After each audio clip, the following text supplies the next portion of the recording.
ప్రభుత్వాల్లో జరిగిన అవకతవకలు చెప్పే కదా రెడ్ బుక్ అంటే ఏంటో. ఏ అధికారులు అయితే చట్టాలను ఉల్లంఘించి ప్రజల్ని కార్యకర్తలు ఇబ్బంది పెట్టారో వాళ్ళందరినీ మేము సీరియస్గా తీసుకుంటామని చెప్తాం జరిగింది. దాంట్లో భాగంగా ఏంటంటే ఒక్కొక్కరు ఇప్పుడు బయటకు వస్తున్నారు, మాట్లాడే స్వేచ్ఛ వచ్చింది ఆంధ్ర రాష్ట్రం. మీడియా మిత్రులు కూడా స్వేచ్ఛ వచ్చింది, ప్రజాప్రతినిధులు స్వేచ్ఛ వచ్చింది, పులివెందుల ఎమ్మెల్యే కూడా స్వేచ్ఛ ఉంది. రోజు వెళ్ళి వెళ్ళిపోతున్నారు. ఆయన పులివెందుల ఎమ్మెల్యేనే కదా, ఆయన కూడా స్వేచ్ఛ ఉంది కదా. ఆయన ఎక్కడ తిరగచ్చు, ఆయన తిరగచ్చు. ఆయన ఇప్పుడు ఆయన గేట్కి తాడులు కట్టేది ఇవన్నీ లేదు కదా, ఆయన కూడా తిరిగే స్వేచ్ఛ వచ్చింది. అట్లా వెళ్తుంటే వెళ్ళండి. ఎవరు అంటే ఎవరైతే చట్టాలు ఉల్లంఘించారో వాళ్ళ పేర్లు ఉంటాయి.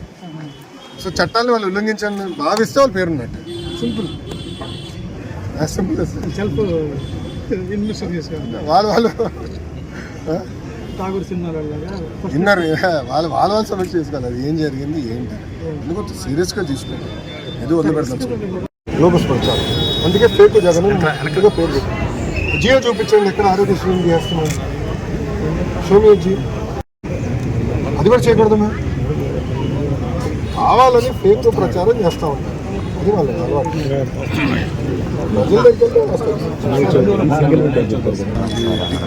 ఒక క్లాస్ ఒక టీచర్ రిపోర్ట్ చేస్తున్నాం. కూర్చోండి. మున్సిపల్ స్కూల్లో కూడా విద్యార్థులు ఎక్కువ మండలు తక్కున్నారు. నాకు అందరూ వచ్చారు. వర్క్ అడ్జస్ట్మెంట్లో అది కూడా సేవ్ చేస్తాం. ఇంకా హాస్టల్ జరిగి ఇంకా వస్తాం. ప్రభుత్వ అధికారులు కూడా సింగిల్ ఆ విధానం నేను ఆల్రెడీ డీజీ గారితో కూడా డిస్కస్ చేశాను. అదేవిధంగా చీఫ్ మినిస్టర్ ముఖ్యమంత్రి గారు ఆఫీస్లో కూడా చర్చించాను. సింగిల్ విండో పెట్టాలని కూడా స్ట్రీమ్ సిస్టమేటిక్గా. ఇప్పుడు గత ప్రభుత్వంలో పనిచేశారు కనుక ఓవర్ నైట్ అందరూ మార్చేస్తారు.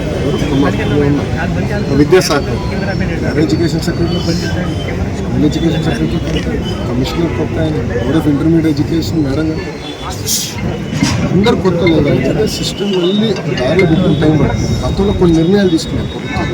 ఎందుకు తీసుకున్నారు, కాంటెక్స్ట్ ఏంటి అని, ఎట్లా చేయాలి చెప్పేవాళ్ళగా కంటిన్యూటీ మెయింటైన్ చేసే వాళ్ళకి కావాలి. అది లేకుండా సింపుల్గా అందరిని పిలిచేస్తే ప్రభుత్వం నడవాలి కదా, ప్రజలు ఇబ్బంది పడుతున్నారు. రక్షణ చేస్తున్నాం. ఫేజ్ ఆల్రెడీ చాలా వరకు అయితే కలెక్టర్ డిఎస్పీ దాదాపు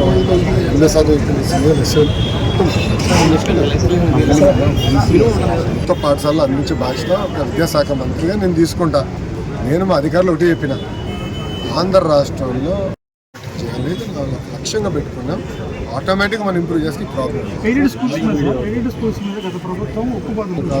సెటిల్ చేస్తాం. రాష్ట్ర వ్యాప్తంగా ఏంటంటే ఆల్రెడీ కొంతమంది ఎయిడెడ్లో ఉన్నారు, కొంతమంది నాన్ ఎయిడెడ్ ఉన్నారు. అంతా గందరగోళం అయింది. ఇప్పుడు ఇదంతా లీగల్ లిటిగేషన్లోకి వెళ్ళిపోయింది. మంత్రిగా నేను నిర్ణయం తీసుకోవాలన్నా కూడా ఇది మొత్తం లీగల్ లిటిగేషన్లోకి వెళ్ళింది. నేను కూల్గా బయటకు తీసుకురావాల్సిన బాధ్యత నాకు.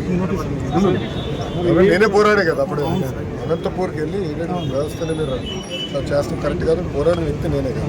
రైడర్ అన్ని స్పెషాలిటీస్ ఓపెన్ చేయాలంటే నీళ్ళు లేకపోతే మెట్ట చేస్తున్నాం, చేయలేము కదా. ఆల్రెడీ వర్క్ స్టార్ట్ చేస్తాం. నీరు అందిస్తాం. తప్పనిసరిగా అందరు గర్వపడే విధంగా గేమ్స్ని అభివృద్ధి చేసుకోవచ్చు. తెలుసు. నాకు కొంచెం వివరాలు ఇవ్వండి. నేను వాటర్ ట్యాంకర్లు పెట్టి నీళ్ళు దొరుకుతాను. నా బాధ్యత పర్సనల్ ఇస్తాను. ఒక్క నిమిషం అన్న. ఇప్పుడు కేంద్ర ప్రభుత్వం సంస్థతో ఒప్పందం కుదుర్చుకొని వాళ్ళకి ఏం చెప్పారంటే మొత్తం ట్రాఫిక్ మానిటరింగ్ చేయమని చెప్పారు. ఎక్కడ వెహికల్ మూవ్మెంట్ ఎలా ఉంది, ఎక్కడ బాటిల్ నెక్స్ ఏర్పడినాయి, ఎక్కడ మనం ఏం చేస్తే బాగుంటుంది. సో ట్రాఫిక్ మూవ్మెంట్ కొంచెం సాఫీగా జరగాలి మంగళగిరిలో అనేది వాళ్ళకి లక్ష్యంగా పెట్టారు. దానికి కేంద్ర ప్రభుత్వ సంస్థకు ఒప్పందం కుదుర్చుకొని మున్సిపల్ కమిషనర్ గారు కూర్చుంటారు.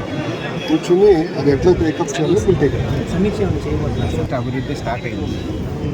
అలానే మనం రక్షణ చర్యలు కూడా తీసుకోవాలి. రక్షణ చర్యలు, ఏ రక్షణ చర్యలు? ట్రాఫిక్ కానీ పోలీసింగ్ విజిబుల్గా ఉండాలి, పోలీసింగ్ విజిబుల్గా ఉండాలి, పోలీసు ఇన్విజిబుల్గా ఉండాలి. దానికి నేను కూడా ఏంటంటే మొత్తం మ్యాపింగ్ చేసి కెమెరాలు ఎక్కడెక్కడ ఏర్పాటు చేయాలి. ఇక్కడ మంగళగిరిలో పోలీసులు అందరూ కూడా బాడీ ఓన్ కెమెరాలు పెట్టుకోవాలి. కొంచెం విధి విధానం కొంచెం వర్కౌట్ చేస్తాం. మొబిలిటీ తీసుకురావాలి. ప్లస్ ఇది రాజధాని ప్రాంతాలలో ఎకనామిక్ యాక్టివిటీ విపరీతంగా మన ప్రాంతాల్లో పెరిగే పరిస్థితి, ట్రాఫిక్ కూడా విపరీతంగా ఉంది. సో ట్రాఫిక్ పోలీసులు కూడా ఇంకా స్ట్రీమ్ లైన్ చేయాలి. మళ్ళీ విఐపీ మూవ్మెంట్ ఉండే కానీ పోలీసు అధికారులంతా బందోబస్తుకు వెళ్ళకుండా రెండు విడగొట్టండి. నాకు నేను ఆల్రెడీ డీజీ గారితో ఉన్నా మాట చేసాను